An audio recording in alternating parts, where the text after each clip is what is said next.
ने पिछे ही रुली तो मरी जानिया केड़ी चीज़ आई चू पहले उन्ना की प्यूत भरानी इसता ना डर होना फिर उन्ना की हस्बैंड ना फिर उन्ना की पुत्रानी इसता ना एंड इस रुली रुली ने तो पूरी जिंदगी तबाह करी हो जानी एंड कुछ एडे लो लाइफ बंदे होने मिनटे च उन्होंने इसता ने कहा हाँ जी उस बॉयफ्रेंड रखे हुए हाँ जी वो इत्थे आ हाँ जी वो उत्थे आ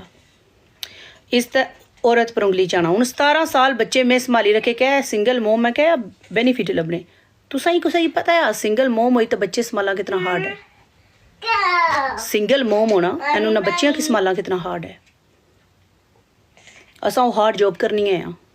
करी तो अपने बच्चे पालिए हैं जे बच्चे हूँ गे लगे 17 सालों से बाद जो अपना सब साफ सुथरी यार चीज़ करी किन्ने जब वो गेल में भेजे एक गई एक में भेजा कि जो अपना करी सकने से जड़ी निकी है ना उसकी माड़े नाल है